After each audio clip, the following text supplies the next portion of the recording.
Formula 1 is changing. 2021 will see one of the biggest set of rule changes in the sport's history. No mean feat given how many times the sport has changed and adapted since its inaugural season back in 1950. The changes are all designed to create closer, fairer, and more exciting racing. Might squeeze through on the inside now! Where the smaller teams can upset the odds and drivers can make the difference. And he sails past.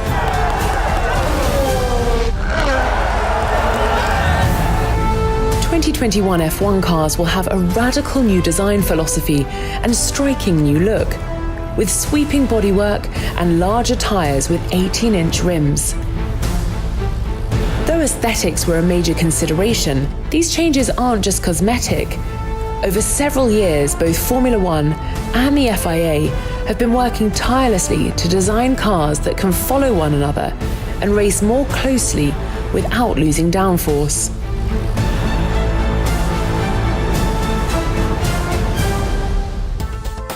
The present generation loses around 40 to 50% of downforce when following in another car's wake, known as dirty air, making overtaking difficult.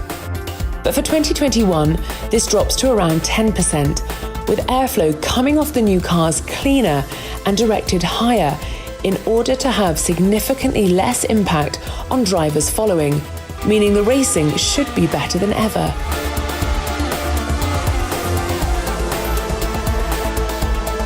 To achieve this, elements of the car, like the front wing and suspension, are being simplified, while major changes to the rear end, floor, and the adding of wheel wake control devices to the lower profile tyres will all contribute to the creation of better racing.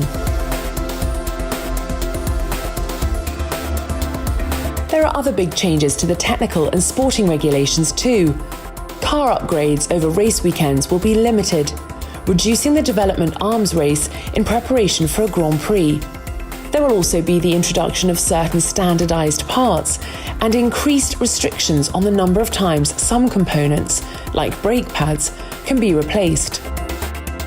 These changes aren't about making the cars faster, but reducing the gap between the front and back of the grid, and thus creating better, closer, and more sustainable racing.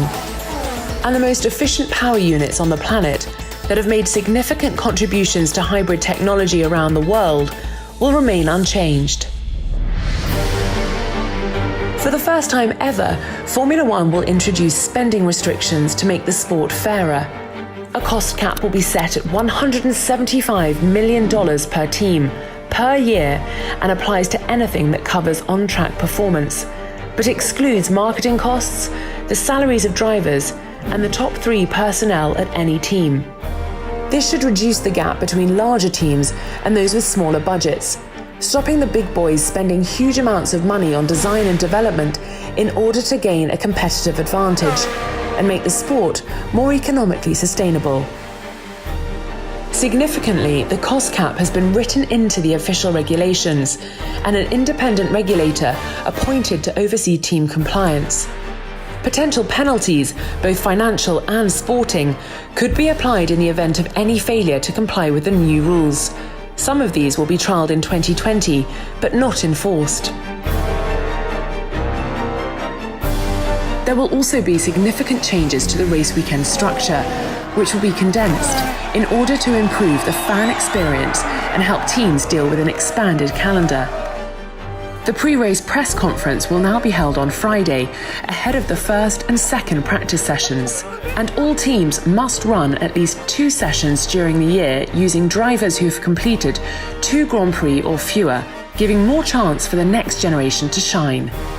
These regulations mark the start of a new era in Formula 1, aiming to further improve the greatest racing spectacle on the planet for all fans around the world, by letting the fastest drivers and cars race harder and closer than ever before.